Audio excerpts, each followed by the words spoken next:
You are now listening to the Serious Growth Podcast with your host, Leo Costa Jr. Hey, my question to you is this. I know that your name is Keith. Yeah. Okay. Where do you live? I live in London, England. London, baby. Now when I book people on a lot of times, full disclosure, I just know their name and then I get to know them on camera. So bear with me. So you're in London. How's everything in London? Yeah, it's very nice. It's really cold at the moment. Okay. So tell me, I reached out to you because you must have made a comment on one of my posts or something. Is that correct? On Instagram? That is correct. Yeah. Okay. So do you train? I'm asking you some kind of obvious questions, but do you work out? Do you exercise? Do you work out with weights? Yeah. I used to compete a while. I did a show. Okay. Now we're getting somewhere. So you competed. At what Yeah. level did you compete? And were you at a novice level or have you competed for a while? Well, I did compete with the NPC. I think you've heard of that. It's based in the States. Yes. Uh-huh. So, they never had it in London. So there was a guy who teamed up with someone else. I think Bob Ciccarello. Uh-huh. He organized the Two Bros Pro. I think back in 2018, it was the first show, and he thought it'd be a good opportunity so athletes can get their pro cards, so people can travel from all over the world. Yeah. Okay. So were you actually competing? Was that your first competition ever? It was, yeah. Okay. So you were competing as an amateur then? Yeah. Okay. And what was the category that you were competing? Because the categories now compared to like when I competed is much different. They have a lot of categories. What category were you competing in? Bodybuilding, yeah, novice. Oh, okay. And what body weight did you come in at? What weight class? I'm 75 kgs. So I think I was a lightweight, yeah. Lightweight. Okay. And how long were you lifting weights before you competed in this show? Well, I've been training since I was like 12. Like, okay. Really young. Yeah. How did you learn to train? Did you just learn through YouTube or some of the platforms or something, magazines? How did you learn this? I think the Arnold bodybuilding books and the Flex magazines, and then like from the internet mainly. Yeah. Okay. So you learned that way. Yeah. Okay. At the age of 12. How old are you now? When you competed, how old were you? I was a bit old, like 27. Yeah. Okay. So you started at 12 years of age and you competed at the age of 27. Okay. Have you ever had anybody along the way that helped you learn and progress your weight training? Because I know I started from scratch too. And before I could really compete at a level, I had to have somebody who had more experience. And I didn't and couldn't do it from a book or social media. We didn't have that much social media back in those days anyway. Did you have somebody, did you find a partner or a personal trainer that helped you develop the proper routine? Yeah, well, I did a lot of research into like how to train so I can train for my specific goal, like I was really much into bodybuilding. I was fascinated by it. Yeah. The development and stuff. Okay. How many days a week were you working out? When I first started, like. Yeah, when you first started, and then here before you competed in your show, how many days were you working out when you first started? 3 days a week, 4 days a week? Well, my dad did give me a pair of dumbbells. I think it was 5 kg, which is like in America they go by pounds, but right. in here, which is roughly about 11 or 12 pounds. And then I would work like the biceps, and he would teach me like not just to train the bicep, but to train like the whole body. Right. Specifics, so like the chest, shoulders, and so you don't have no muscle imbalances and like the rep ranges. And he would say like to work on the technique. And yeah. So was your dad a former bodybuilder himself? No, he used to play soccer a lot, but he had a cousin who was into bodybuilding, Yeah. and he knew a little bit. Yeah, he pointed me in the right direction. Yeah. Yeah. And then after that, you have a passion for it. So you continued Mhm. going to the gym. Okay. So let's move down the road let's just say when you're 20, 25 years of age now. Mhm. Are you working out inside of a gym? Are you still only relying on the knowledge that maybe your dad has given you or what you're learning on YouTube or something like that? I would say a bit of both. Yeah, and Yeah. where I live, there's not many bodybuilding. There was normally like commercial gyms, so I had to travel quite far. Um, I have a relative over there, and I discovered this bodybuilding gym. It's called King's Gym, Uh-huh. and they had this Brazilian bodybuilder, and he took me under his wing, and he just showed me all these exercises, and he looked at my body, and he said, "You need to look in the mirror and see what's lacking, and then work on a body part to like bring it out." And Right. you would do like more sets and so to Yeah. um, bring up that lacking body. Did he have it sounds the way that he's explaining it to you reminds me. Have you heard of a guy by the name of Tom Platz by chance? Oh yeah, I think everyone had him. Yeah, Okay. Yeah. I never assumed that. Well, him and I trained together. And one of the things that was interesting about his approach is that, like the way that your Brazilian bodybuilder was talking to you, he said, take a look at where your body is strong and where it's weak, and then keep designing a program, based on that. So you have good aesthetics. So that's what it sounds like from that guy. That Brazilian bodybuilder that you were talking about, had he competed a lot? he had a amateur level, yeah, but he was pretty good. Yeah, he trained a lot of top guys, and Yeah. Yeah. And then did he have you doing what was your rep scheme and how many sets were you doing per body part? All right, let's take a quick break so I can tell you about our product. Do you want a bone-crushing grip? Good, because you're gonna get one with the amazing new TRS gripper. It's a progressive grip builder with longer handles and a special ergonomic design that's like a dozen hand grippers in one.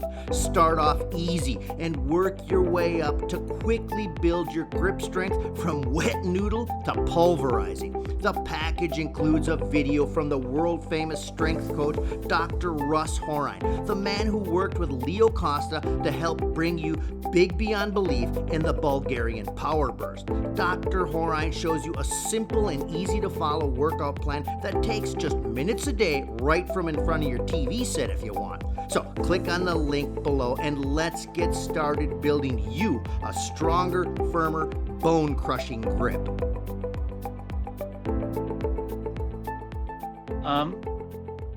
He put me on a full body workout to begin with, so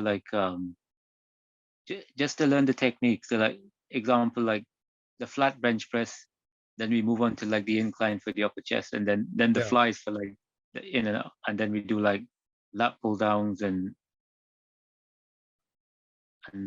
what's that machine called, the Low row? T-bar row. Yeah, Yeah. T-bar row. Yeah. Yeah. So you're doing a full body workout each time. Yeah. And how many days at that point? Now, what was your age at that point? I was actually 15. Yeah. Okay, 15. So were you going in every day, 5 days a week, to do full body workouts? Yeah. And how long did your workouts last? About hour 15 minutes. Okay. All right. So you had the were you doing any cardio or were you just only doing weightlifting? Yeah, he said a 20-minute brisk walk after. Yeah. Okay. So you did an hour and 15-minute weight training workout, and you did about a 20-minute cardio session. 5 days a week? Yeah, Six? that's correct. Yeah. Okay. And what kind of results did you get during that period? How much what was your body weight when you started at that point? And what was it? Let's just say, did you train like that for how many years? 2 or 3 years like that, full body? Yeah, pretty much. Yeah, that was that's what I've been taught. So it kind of stick to me. Yeah. Okay. All right. So you did that 5-6 days a week, and for about an Yeah. hour. What kind of results did you get from that particular style of training? Well, I got really strong because prior to that, I did have like a 50 kg weights in the house, Uh-huh.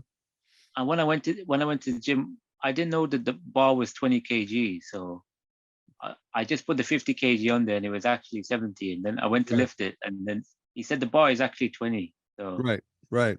I ended up lifting more, yeah. But I went from benching like 40 kilos, which is about 90 pounds, to about 150 with like 3 months. Like, That's it's, pretty darn significant.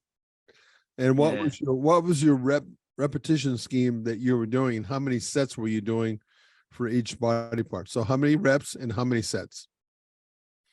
Um, a- about three exercises per muscle group, about 3 sets of 10. Okay. Yeah. And you always kept it right there, just right there. Yeah, because he said like when you work in the chest, the triceps is already in play, and Right. then for the smaller muscles, he would like just put me on like preacher girls and tricep push down. But Right. then yeah. Okay. So you did that for a certain amount of time. Yeah. What did your diet look like? Did your bodybuilder friend help you design a diet for yourself? Um no, but he had asked me about the age. He said maybe you should build like a good solid foundation. He said you have big muscles, but he said when you go on the stage, you need to be really big. So I said similar to his size. I said how long till I get big like you? He said maybe 1 year, and he said he was quite surprised I was only 15. So he said you have potential, and so, and then I just learned about the definitions because I said I, I only eat whatever my mom cooked. Like she just Uh-huh. well, she cooked like a well balanced diet, but he said like bodybuilders they have to like calculate their protein and carbs and fat intake, and Right. a lot of it to do with the diet and calorie expenditure, and all this comes into play, and like water manipulation and this and that. When Yeah. you're with your diet, did you have any idea how many calories you were taking in? Or did you just go, how did you know how much that you should be eating for your body so you wouldn't get too fat? Let's put it that way. Well, that was the thing because we didn't have no weighing scales or anything. I didn't know how much protein I was going. I was just going by the my eyes and the quantity. And Uh-huh. then normally if my abs were fading and I wasn't seeing much line, then so I would just experiment. I would just do like more cardio and then stuff. But then I would ask people like I would I thought it was maybe the training, but then someone told me you can train all you want, but if your diet's not good, you can't out train a bad diet, and it has to go hand in hand. Like I heard it's like 70 or 80% diet, and then the training is like 20%. So You yeah, know, you're a really good example of someone who has learned it from at the really raw level. I mean, you haven't didn't really count your caloric intake. You really didn't count and track your protein. What we learn about bodybuilding that you did, and this is what happens when you're that person that becomes passionate about the sport. It's all about the process, and this is what a lot of people don't really understand. What it does is it runs a lot of people off, because think about when you're trying and you're experimenting with something like this, it takes a long time before you get valid feedback, and you have to sometimes you have to just make an adjustment in your training, in your diet, in your cardio, but sometimes you have to start all over. I think that the average person, which it doesn't sound like to me that you're the average person, because you were willing to go through that process and learn from that. It's been a learning process constantly, hasn't it? it has, yeah. Yeah. Even now, yeah, I'm learning. Yeah. I got to tell you something. It never stops. I am. How old are you now? 27. I'm gonna be 32 shortly. Okay, I'm 67. Okay, I'm double your age. And Oh, you don't look it. Yeah, you well, look thank you, very sir. good. But my point to you is that it never comes to an end. You're always going to keep learning, assuming that you're interested in constantly changing how your mind functions as well as your body. It never ends, Keith, never. And that's, for me, that has been the beauty of this. And that's the reason why there are people like yourself and myself. I have lived the bodybuilding lifestyle now, since I was 27 years of age. I've been 40 years. I've been doing this for 40 years. Can you imagine that? Wow. And Yeah. I've never stopped. I mean, I had an injury or two that kept me from doing it, but I've never stopped. And the thing that makes it exciting for me, I was just talking with the person that's running the show here behind the scenes.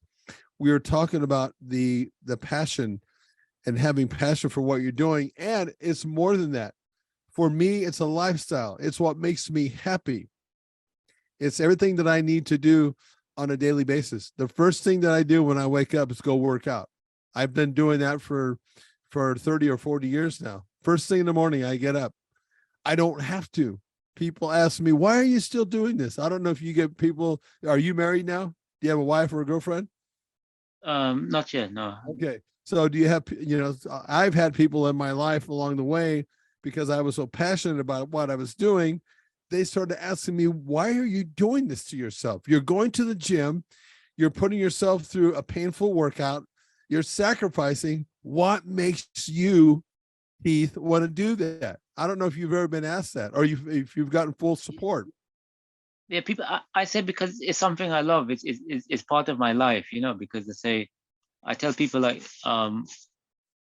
I think someone had this conversation. He said like, when you wake up in the morning and you don't brush your teeth or take a shower, how do you feel? You feel bad, innit? It become part of your life, and you cry out for it because they're endorphins, and it makes you feel good, Yeah, but you're not the average person. I can tell you that right now, because the average person doesn't think like that. But you put that into perspective. Arnold Schwarzenegger, they were interviewing him one time about, you're still going and working out after all these years. He goes, well, yeah, it's like I breathe every day, day in and day out. So why wouldn't I do that with a workout? That's a good analogy, kind of like what you're talking about. You feel a lot better, but it's an interesting dynamic especially when you're taking it to more of an extreme level, because I know what it takes for you to be a bodybuilder and to get on stage.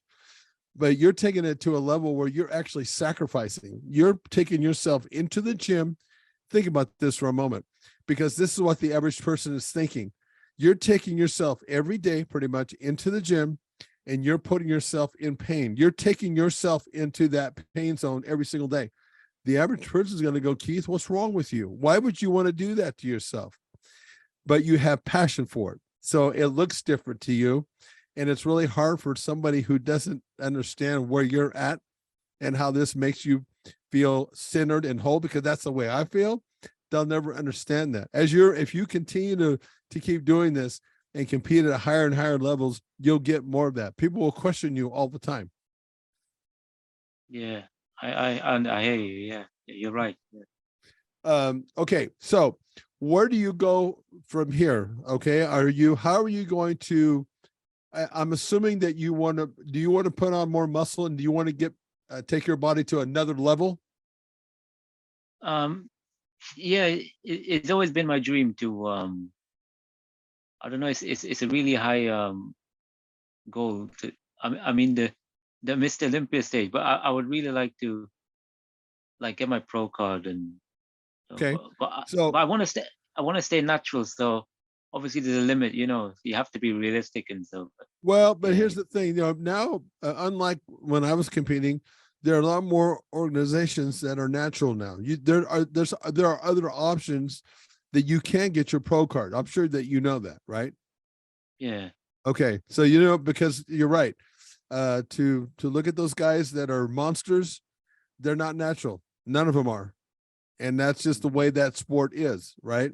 So I think you understand that there's a certain limitation unless you're willing to go down that road. I did. I made that choice at some point, because I wrote books way back when that basically the idea was to show somebody how they could train naturally with the proper training course, Serious Growth. And these were some of the books that I wrote back when, Big Beyond Belief, Serious Growth. And that was sort of my unique stance on that, because I didn't want to take those drugs at that point. I wanted it to be natural. And I did that. But then it came a time where I had to make a choice. And if I wanted to compete at that level, realistically, I had to be willing to take performance enhancing drugs. Okay. So it's about a choice. But the good news is now you have a category and a national organization that will keep I think that will keep maybe your dream still alive. I think that you probably know that, right? These other organizations. Yeah. Do they have those in London where you're at, I assume? Yeah, I actually competed with one. I think it's called the BNBF. I don't know if you Uh-huh. know. Yeah. Yeah. And how did was that your second thing, your second competition? Well, I did the bodybuilding, then I did the men's physique, and then bodybuilding again. Yeah. Oh, okay. All right. And what one do you prefer? Do you like the bodybuilding or the physique more, or does it matter? Well, when I compete, I tend to like hold body fat on my legs. So I have to like diet really hard to get the cuts out. Uh-huh. Whereas the men's physique, they don't really look at the legs, so Right. you can get away with that. But then it's a different ball game because the Yeah. posing and Yeah, yeah. they just have different requirements. I understand that. Yeah. So now would you say that, like, it took me probably, Keith, it took me my fourth, maybe my fifth competition. It's been so long before I really, what I can say, hit my peak. So now you competed twice. If you're looking at now your competition and looking back, what would you say that you need to improve? And did you, what did you say, first of all, that you need to now improve going into the next show? And with that being said, what's your game plan to make those improvements? Well, one of the judges say my weakness is he said my posing and stage presence, it needs a lot of work because that's holding me back. So he says, like, if you have someone who's better, who has a more like superior body than another bodybuilder, but his posing is weak, and the other guy, he might be a few percentage lower, but his posing is on point, he's gonna wipe the floor with that guy and take the title. So posing is everything, you know. That's amazing feedback, and I totally agree with that, because I remember seeing that where certain guys, like exactly what that judge was telling you, they actually had the better physique, but they didn't know how to show it. They didn't know how to show their strengths, and they didn't know how to show their weakness. So I think that what that judge told you was great feedback. But in your personal view, do you think that you maybe over dieted, and that because sometimes when you over diet, maybe you're, like you said, your legs are carrying extra body fat, but because you over dieted, the certain other body parts maybe came in and you lost too much muscle in those areas. Did that happen to you at all, or were you on point, you thought, for the first or second time? Well, the last one, I mean, I did pretty good. I could have. My coach wanted me to get even more leaner and to dial in, and yeah, he said the posing, but he said I shocked him that I came third. He didn't expect it, but he said he said he just wanted me to get more leaner. He said imagine what show we could have showed them if he had more time. Did he say that? Did he say that you should come in leaner in certain parts of the body? Because the thing is fascinating about bodybuilding, as you know, it's like being an artist. You're sculpting, and you can change certain aspects of your body. Did he just think, generally speaking, that you should come in leaner, or were there areas that you were okay and that you needed to focus more on other body parts? Yeah, I mean, yeah, I think that's what he said. Like mainly the quads and hamstrings to like get the cuts and separation and stuff. But Okay. me personally, I think if someone is well balanced and they're posing, and so they don't have to come in super shredded, like if everything else is flowing. So I guess it depends on. I think you bring up a good point, because what you're talking about is aesthetically you're more pleasing on stage, and you might be 100% right. You know, if you have good balance, you might be able to get away with not being quite as shredded. But again, your overall look and the way you show that, there's a lot of ways to win a bodybuilding show. The problem is with bodybuilding, I mean, that's just the nature of the beast, is that it's very subjective. Like your coach, he was shocked that you came in third place.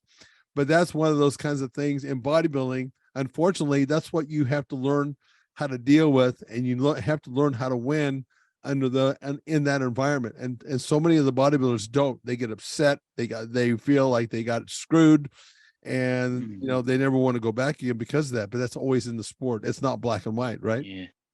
Yeah. I mean, one judge, I don't know if you know him, he said it's like apple and oranges, isn't it? Like, it's so, yeah. One judge goes one way, one goes the other. It's just right. Right. One of the things I learned when I was competing early on was that there are certain judges that you keep seeing, at least where I was competing. There are certain judges that have a circuit that they go on. So you see those judges again down the road, at another competition. And here's the reality of bodybuilding to some degree. If you've been competing once or twice, let's just say in that certain show against this lineup of people, and you've got somebody that's there that's competed 4 or 5 times, and they're a little bit better than you, or maybe you're a little bit better than them, they will get the call. And it's just like when you're on that kind of stage with somebody who's been there and the judges have seen them, you probably have to be 30% better than that person to beat them, on that stage, which is frustrating because in this example that I'm talking about, you were the better athlete, but that's how that sport works. Yeah. I mean, it's frustrating, all the dieting and all the training, and then it comes down to that. Yeah. Right. Right. This is what most people don't understand. You spend, like, I don't know about you. For me, I spent 3 months in my actual pre-contest mode to suffer and to put yourself through the hell that you put yourself through to get on that stage. And then to have that kind of outcome, not everybody can tolerate that. Yeah. They can't, because that's too bewildering. It's like, why should I do that? Some people will think that. But I got to tell you something. It doesn't matter, because my view has always been this. Here's my stance on that. I want to compete against myself. I'm going to go up and compete against other athletes, obviously. I'm ultimately competing against myself. So if I improve with each show, this is my logical thinking. If I keep improving in each show, at some point, I will see the results that I want as far as winning something. Because if you look at it that way, in my view, what else can you do? You can't, you're working with judges who are subjective. So all you can really do is keep improving and worrying about your own self. That's my view. What do you think about that? Is that a crazy old man talking to you? No, absolutely. Because and you must enjoy the process as well, because that's right. It's only going to make you more downhearted if you don't win, and then you're going to end up quitting, and that's your dream, So it's a win-win if you're improving in that aspect. There you go. That's why I'm very competitive. I hate losing. But I got to go in with that, I have to understand that it's almost like an acceptance, but that's not being a loser. That's being real. And I just think that, look, your whole goal is really, I think for me, speak for myself. My whole goal as I'm doing all this is to keep improving myself, no matter what. So if I can keep doing that and then go on stage and compete and try to enjoy that process, I think that'll keep you in the sport, or keep you in look, I don't want to compete anymore, but Keith, I still go into the gym and I train like a bodybuilder. I still have that feeling in my head, like I'm getting ready. Like right now I'm dieting, and not because I'm getting ready for a show. I'm just used to dieting at this time of the year to get ready for a show. It's just something that I continually do. So I love that process. And I sense that you love that process too. Yeah. So where does Keith go from here? What's your next goal? What's your next competition? And how do you want to change your body now to get bigger? What are you going to do?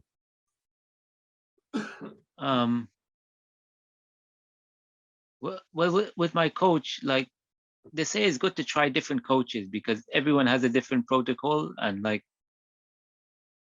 I have to be careful what I say. Like a lot of coaches, they just want your money, and I'm not saying it's a bad thing, but it's good to like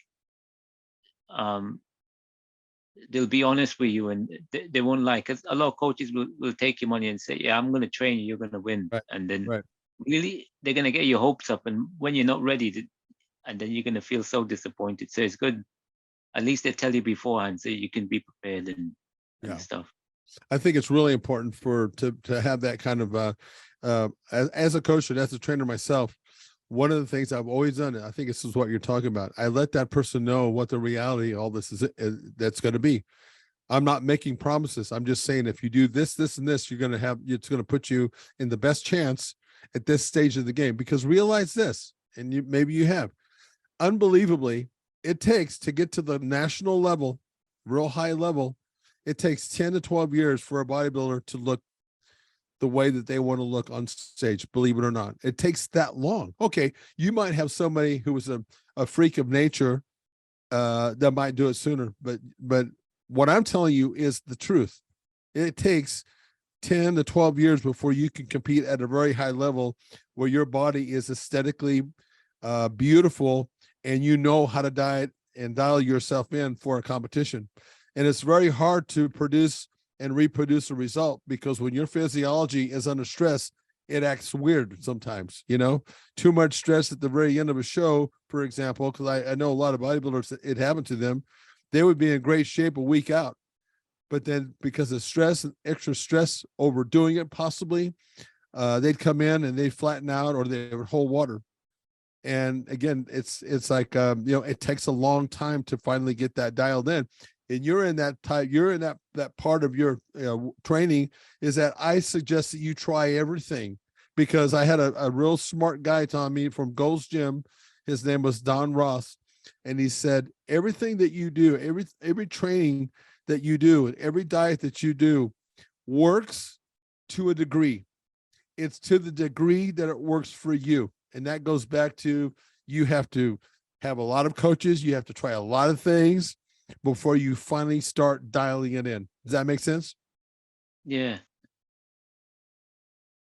So what's your next competition? Well, I'm gonna compete with the BNBF Natural. Yeah. Okay. But I'm just doing a little off season now to bring up some body fat. Yeah. Okay. And then, so when's the next show? You're in off-season training. So how long are you going to be in off-season before you start your pre-contest? Do you know when the show is that you're competing in? Well, we decided to do quite a long off season, maybe if not 2024, maybe. Okay, so a couple years. Well, we're getting into 23, so about a good year. Is that right? Yeah. Okay. Now, with your coaches currently, are you still doing a full body workout, or are you starting to separate body parts now when you go to the gym? No, I do like splits and so, and then Okay. and maybe push pull, something like that. Yeah. Yeah. Good. And then as far as your diet now, have you gotten to a point now with your coach that they know how many calories you're taking in, or are you still, is it by feel, or do you know how many calories you're taking in now? Well, funny thing is, I never count calories, but he count like the protein and carbs. Okay. I don't know if that makes sense. Yeah. No, it does make sense. Totally. So do you know how many grams of protein that you're taking in now, or is that just left up to your coach? Well,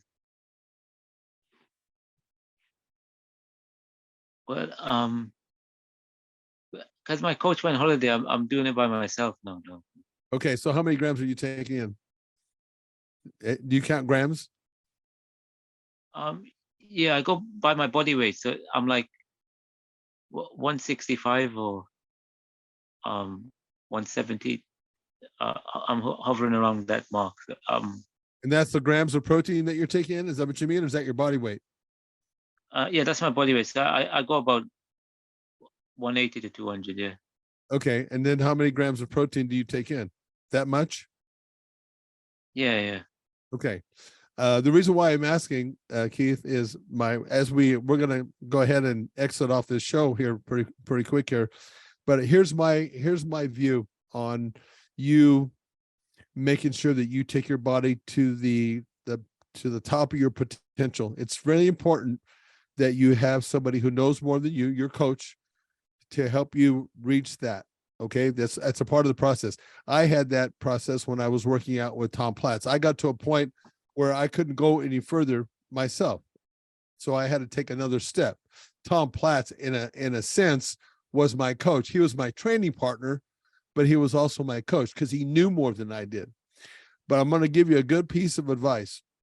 I think it's really important, if you want to take your body to the next level and to reach your full athletic potential, you have to learn everything that you're doing as it relates to weight training, your cardio, and your nutrition. You have to learn everything to the nth degree about what's going into your body and how your body's responding. With that being said, I would recommend that you document every single thing that you do from this point forward. Document how you're feeling during your off season. Any information that you can track like that will be very valuable information, because what you're trying to do is be as efficient as you possibly can. You don't have time to waste, not because you're old and you don't have, no, it has nothing to do with that. But if you're going to put all this effort into what you're doing, it only makes sense to understand your body to the finite degree, if that makes sense. And you keep doing that and you'll shorten your learning curve. I promise you that. Oh, okay, I remember that. Yeah. Okay. Anyway, listen, we're going to go ahead and close the show down, but I want to thank you very much for coming on. I'm always interested. You're a bodybuilding brother to me. You know, you're in the sport. I love talking to people from all over, wherever they start. It's really interesting how you started with just dumbbells. I'm always fascinated by the story. And I think what would be really interesting in my mind is somewhere down the road again, you know, fast forward a few years, and I would be interested to see how you're doing, if you're still in it, and what your mindset is. So keep that in mind. Maybe you'll reach out to me on Instagram. I hope that you will, and we can do it again and see where you're at in that, you know, down the road a few years, comparing that to where you and I just started, because this is the beginning of something possibly that we'll see you developing to a higher level. I'd like to see that. Oh yeah, thank you, and I appreciate you let me come on your podcast. And my honor, buddy. No, I like to, like I said, it's but it goes both ways. I really appreciate you coming on. So let's talk again soon. Have a good Christmas. Oh, you too. Okay, take care. Bye. Bye. Thanks for listening to the Serious Growth Podcast. For more episodes like the one you just listened to, subscribe to us on your mobile podcast app and leave us a review. If you'd like to reach out, you can find us online at seriousgrowth.com. Until next time, train smart and train hard.